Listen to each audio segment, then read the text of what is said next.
Hello বন্ধুরা, কেমন আছেন সবাই? আশা করি অনেক ভালো আছেন। হ্যাঁ, আমি অনেক ভালো আছি। আজকে যে বিষয়টা নিয়ে আসছি সেটা হচ্ছে ঢেঁড়সের ভর্তা। আমি আসলে রান্নার রেসিপি করি না, তারপর আজকে নিয়ে আসলাম। এই জিনিসটা আমার অনেক ভালো লাগছে, এই জন্য ভাবলাম আপনাদের সাথে শেয়ার করি। যাই হোক, ভিডিওটা পুরোটা দেখবেন, কেটে কেটে না দেখে পুরো ভিডিওটা দেখেন, না হলে বুঝতে পারবেন না কীভাবে বানায়। ঠিক আছে? যদি স্বাদ না হয় পরে আমাকে ধরতে পারবেন না, যদি পুরোটা ভিডিও না দেখে কেটে কেটে দেখেন।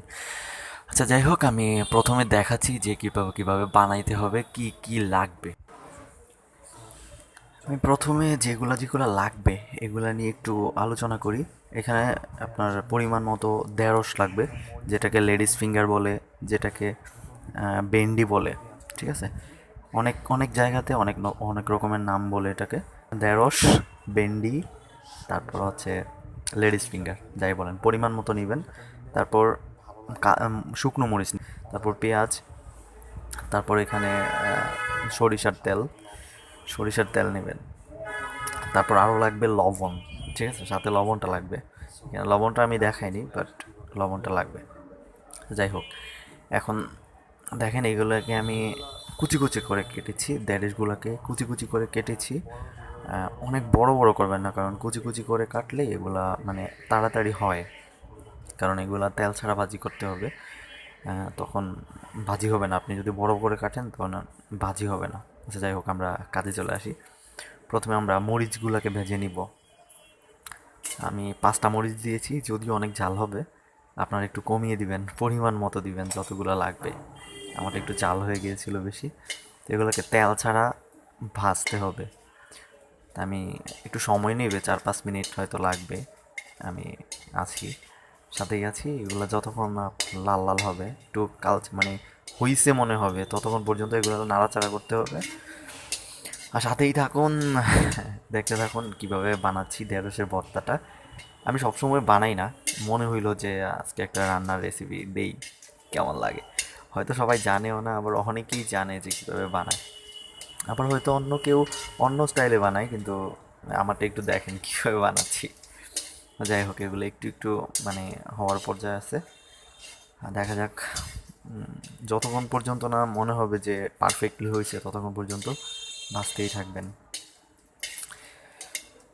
আর হ্যাঁ, যারা এখনও আমার চ্যানেলটা সাবস্ক্রাইব করেন না, অবশ্যই সাবস্ক্রাইব করে নেবেন আর বেল বাটনে ক্লিক করে নেবেন, যেন পরবর্তী ভিডিওগুলো আপনি দেখতে পারেন।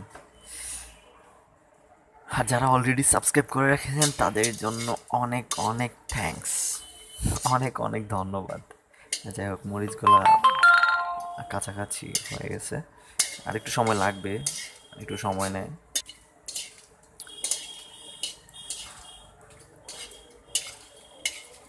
সাথেই থাকুন, বেশিক্ষণ লাগবে না মরিচগুলো হইতে।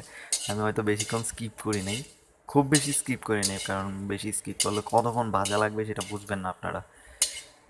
এই জন্য খুব বেশি স্কিপ করি নাই, যদিও করছি, তারপরও খুব কম করছি।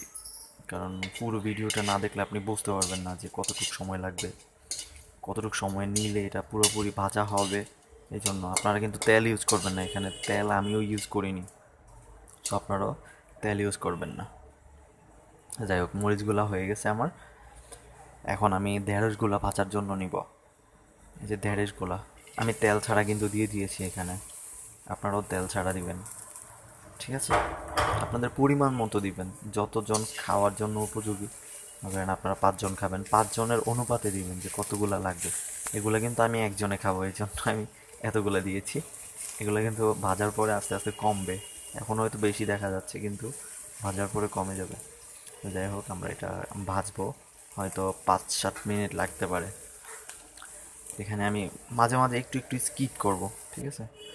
এখানে সেকেন্ড পর্যায়ে দেখেন একটু একটু মানে হচ্ছে, কারণ সময় লাগে একটু ঢেঁড়সটা হতে। তেলে তো ভাজা হয় না, কারণ এটা শুধু তেল ছাড়া ভাজা, যেটাকে বলে। তো আমরা ওয়েট করি এটা যতক্ষণ না পর্যন্ত হচ্ছে। আর যারা এখন পর্যন্ত আমার চ্যানেলটি সাবস্ক্রাইব করেন নাই, please subscribe my channel and hit the bell icon. পরবর্তী ভিডিওগুলো পাওয়ার জন্য অবশ্যই আপনাকে সাবস্ক্রাইব করতে হবে এবং বেল আইকনে ক্লিক করতে হবে, তাহলে পরবর্তী ভিডিওগুলো পাবেন। আর হ্যাঁ, আমি অনেক ভালো ভালো ভিডিও দেই কিন্তু যদিও আপনারা বলেন না, তারপরও ভালো ভালো ভিডিও দেই। সো আপনারা অবশ্যই ইয়ে করবেন। যাই হোক, আমার ইয়েগুলো হয়ে গেছে, এখন আমি ভর্তাটা বানাবো। যে এখানে ঢেঁড়সগুলো ভাজা করা আছে, আর এখানে দেখেন কাঁচা শুকনা মরিচটা, তারপর পেঁয়াজটা, ঠিক আছে।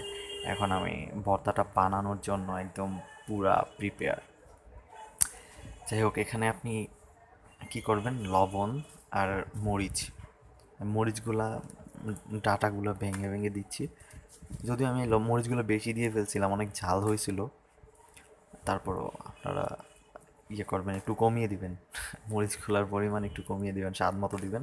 আমি বেশি দিয়ে ফেলছি, 5টা দিয়ে ফেলছি, আপনারা 3টা দিতে পারেন অথবা 2টা দিতে পারেন, ঠিক আছে। এখানে পরিমাণ মতো লবণ নেবেন।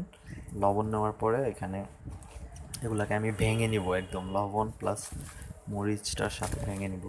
এখানে লবণ আর মরিচটা একসাথে দিয়েছি কারণ লবণ আর মরিচ একসাথে ভাঙতে অনেক মজা হয়, মানে সফটলি ভাঙে, অনেক গুঁড়া হয় বেশি, এই জন্য আমি 2টা একসাথে দিচ্ছি। তা আপনারাও দিবেন, দিয়ে এগুলাকে ভালো করে একদম গুঁড়ো করে নেবেন যতক্ষণ সম্ভব, ঠিক আছে।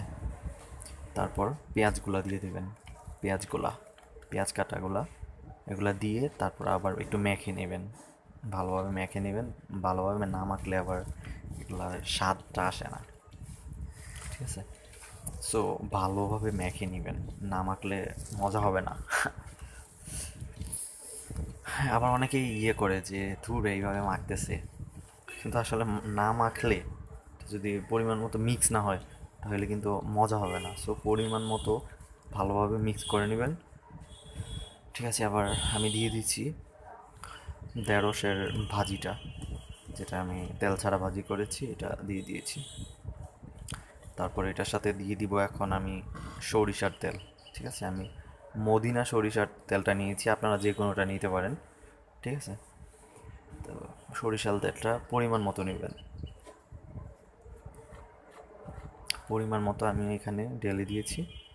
এটা আপনার যারা রান্না করে তারা বুঝে যে আসলে কতটুকু দেওয়া লাগে, ঠিক আছে। এটার মধ্যে আসলে অতটুকু লিমিটেশন নাই যে অতটুকু বা অতটুকু, পরিমাণ মতো দিবেন, দিয়ে ভালোভাবে মাখবেন।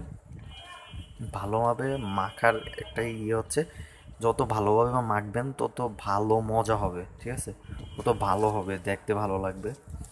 আর না মাখলে অতটা টেস্ট হবে না, একসাথে হবে না, টেস্টও হবে না। মাখাটা অনেক বিশেষভাবে জরুরি। সো ভালো করে মাখতে হবে। দেখুন আমি মেখে নিচ্ছি, তারপর দেখা যাক কি হয়। অবশ্য আপনারা এখান থেকে দেখেই বুঝতে পারবেন না যে এটার স্বাদটা কেমন, যখন বানাবেন, বাসায় যখন বানাবেন তখন বুঝতে পারবেন যে আসলে এটার স্বাদটা কেমন। শুধু এই ভর্তাটা দিয়ে আপনি 3 প্লেট ভাত খেতে পারবেন, যে জায়গায় আপনি 1 প্লেট খেতে পারেন না, সেই জায়গায় আমি গ্যারান্টি দিয়ে বলে দিব যে আপনি 3 প্লেট ভাত খাইতে পারবেন, ঠিক আছে। যাই হোক, আমার ভর্তাটা একদম রেডি হয়ে গেছে। সো কী আর বলবো, আপনারাই দেখে নিন কেমন হয়েছে। আর অবশ্যই বাসাতে বানিয়ে দেখবেন যে রেসিপিটা কেমন হয়েছে। আর অবশ্যই আমার চ্যানেলটা সাবস্ক্রাইব করবেন, ঠিক আছে। দেখেন কত সুন্দর আর ফ্রেশ ভর্তাটা, দেখলেই ইচ্ছা করে যে খাইতে, জিভে জল আইসা পড়ে, গোমা। তা যাই হোক, ধন্যবাদ। আর আপনারা পুরো ভিডিওটা দেখার জন্য অনেক অনেক ধন্যবাদ, যারা ধৈর্য দিয়ে দেখেছেন। আশা করি তারা অবশ্যই বাসায় ট্রাই করবেন।